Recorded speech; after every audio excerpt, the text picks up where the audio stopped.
Hello everyone, welcome to my channel. You are watching AP study material.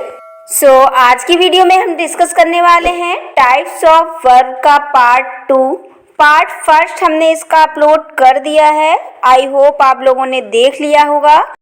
उस part में ये topic complete नहीं हुआ था क्योंकि वीडियो ज़्यादा लंबी हो जाती, इसलिए जो हमारा उस वीडियो में कंप्लीट नहीं हुआ था उसके आगे का हम इस वीडियो में समझेंगे। सो प्लीज़ आप इस वीडियो को देखने से पहले इसका फर्स्ट पार्ट देखें, उसके बाद इसको देखें तो ज़्यादा अच्छे से समझ पाएंगे, वरना आपको ये वर्ब अच्छे से समझ में नहीं आएगी। उसकी लिंक हम इस वीडियो के डिस्क्रिप्शन में आपको दे देंगे, आप जाकर वॉच कर लेना, या फिर आप हमारे चैनल में जाकर हमारी प्लेलिस्ट से उस वीडियो को वॉच कर सकते हैं। क्योंकि जितने भी सब्जेक्ट के वीडियो हम शेयर करते हैं उन सभी की हमने अलग अलग प्लेलिस्ट बना रखी है, जिससे आपको वीडियो आसानी से मिल जाए। हमने फर्स्ट वीडियो में क्या क्या समझा था वो सब हम आपको दिखा चुके हैं। सो चलिए बिना देरी के वीडियो को शुरू करते हैं। आपको इन बातों का ध्यान रखना होगा। नोट वन में देखिए, यदि किसी सेंटेंस में एक ही वर्ब हो तो वह मेन वर्ब कहलाती है। For examples, I am a Riya. इस सेंटेंस में देखिए यहाँ पर जो आई के बाद एम यूज हुआ है, इसे हम कौन सी वर्ब बोलेंगे? Main verb. ऑक्सिलरी या फिर हेल्पिंग वर्ब नहीं हो सकती है क्योंकि यहाँ पर एक ही वर्ब का यूज किया गया है। नेक्स्ट एग्जाम्पल देखिए, प्लीज डू द वर्क। यहाँ पर भी देखिए हमने एक वर्ब का यूज किया है डू, इसे भी हम मेन वर्ब बोलेंगे।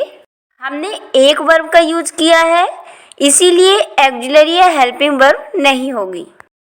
नोट 2, इसमें देखिए, यदि किसी सेंटेंस में दो या दो से अधिक वर्ब्स एक साथ हो तो सबसे अंत वाला वर्ब मेन वर्ब कहलाता है और अन्य वर्ब हेल्पिंग वर्ब्स कहलाते हैं। एग्जाम्पल्स देखिए, I am writing a letter. इस सेंटेंस में टू वर्ब्स यूज हुई हैं। आई के बाद जो हमने एम यूज किया है इसे हम हेल्पिंग वर्ब बोलेंगे और राइटिंग एक मेन वर्ब है। नेक्स्ट एग्जाम्पल देखिए, Mukesh was flying a kite. इस सेंटेंस में जो मुकेश के बाद वॉच का यूज हुआ है, यहाँ पर ये हेल्पिंग वर्ब होगी और फ्लाइंग एक मेन वर्ब होगी। They will be celebrating Aarohi's birthday next Monday. So इस सेंटेंस में देखिए विल बी हेल्पिंग वर्ब होगी, सेलिब्रेटिंग मेन वर्ब होगी। ओके।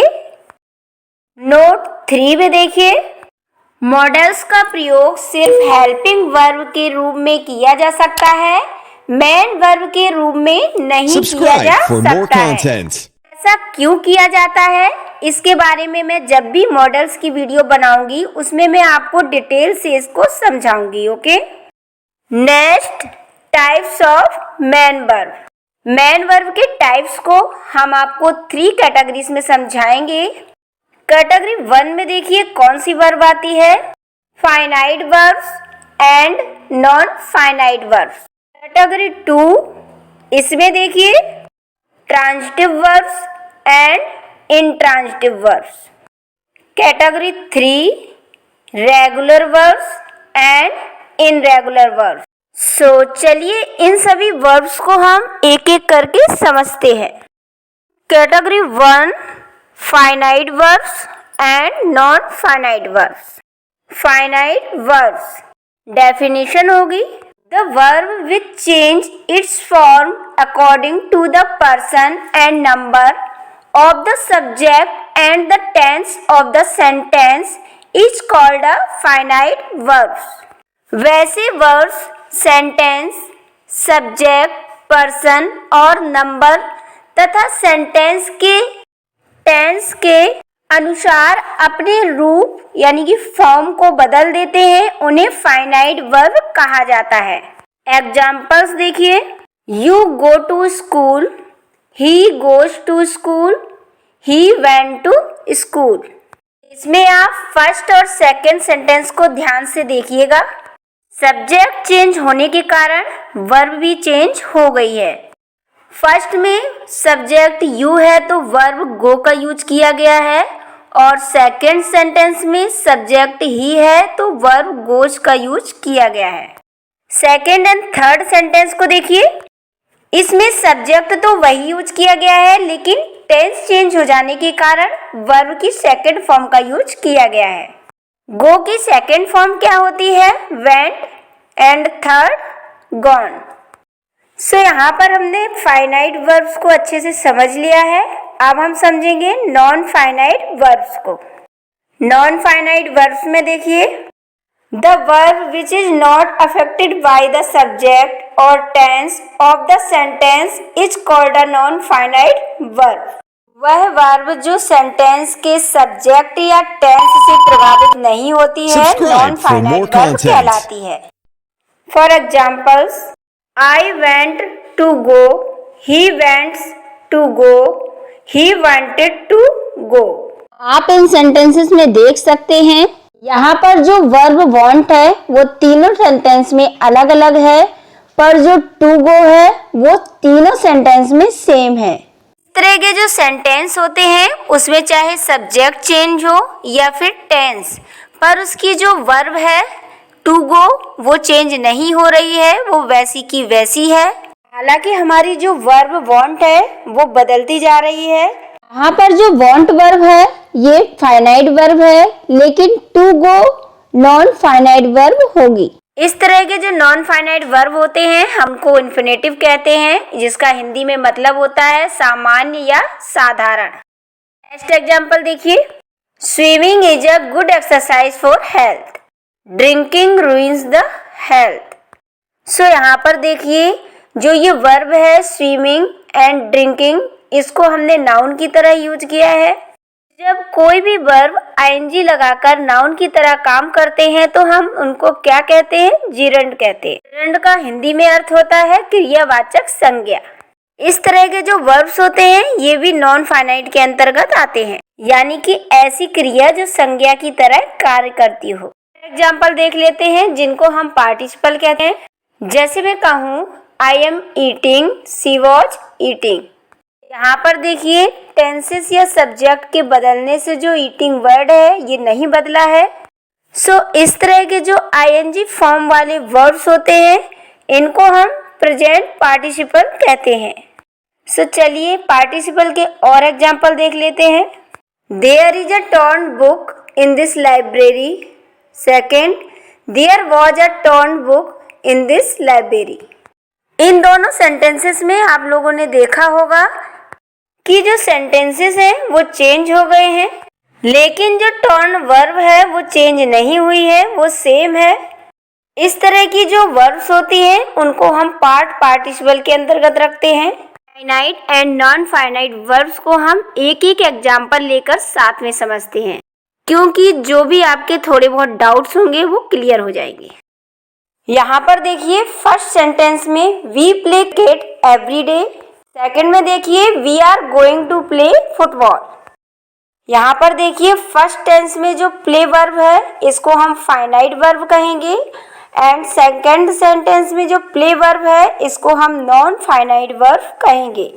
यदि हमारे सेंटेंस में एक वर्ब आती है तो उसे हम फाइनाइट वर्ब कहते हैं, और अगर एक से अधिक वर्ब्स का यूज किया जाता है तो जो हमारी लास्ट वाली वर्ब्स होती है उसको हम नॉन फाइनाइट वर्ब्स कहते हैं। Okay, so now we will read category 2 transitive verbs and intransitive verbs.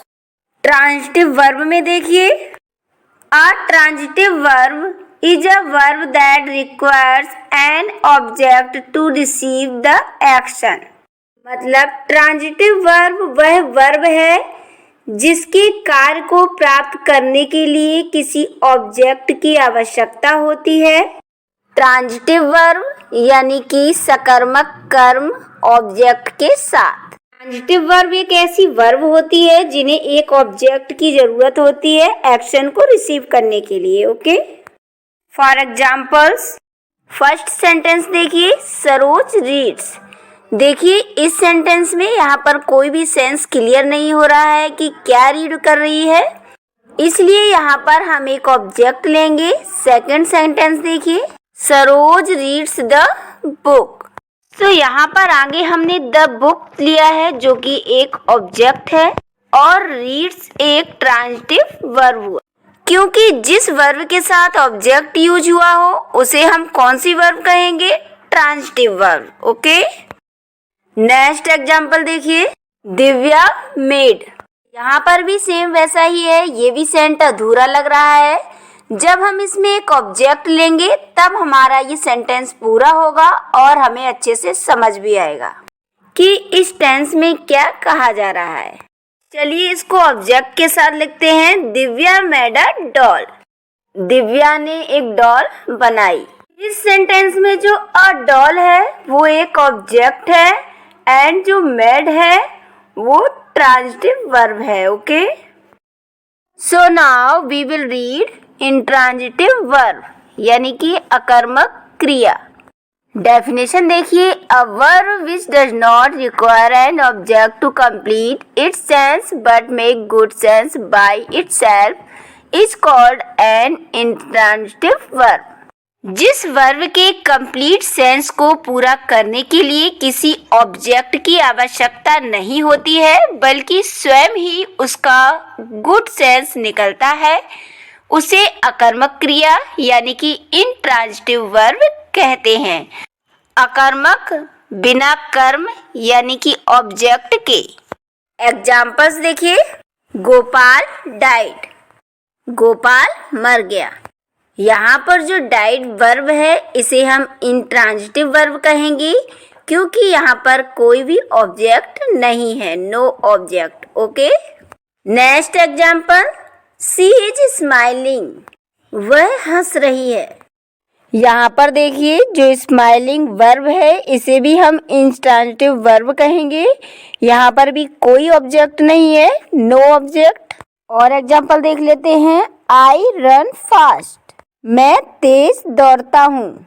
यहाँ पर देखिए रन के बाद कोई भी ऑब्जेक्ट नहीं आया है। जो फास्ट है उसे हम एडवर्ब कहेंगे एंड जो रन है वो एक इंट्रांजिटिव वर्ब है।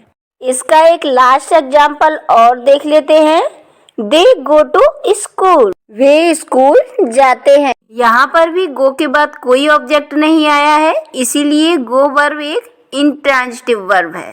याद रखिए जो ये टू स्कूल है ये कोई ऑब्जेक्ट नहीं बल्कि कॉम्प्लीमेंट है। नोट में देखिए क्या है, कुछ ऐसे वर्ब्स हैं जिनके बाद ऑब्जेक्ट्स कभी नहीं आते हैं और वे हमेशा इंट्रांजिटिव वर्ब के रूप में प्रयुक्त होते हैं, जैसे क्राई, लाफ, गो, कम, सिट, स्लीप, डाई एक्सेट्रा। अब हम कैटेगरी 3 के अंदर जो वर्ब्स आते हैं उनको समझेंगे, regular verbs and irregular verbs. So चलिए समझ लेते हैं कि रेगुलर वर्ब क्या होती है, जिसे हिंदी में नियमित क्रिया कहते हैं।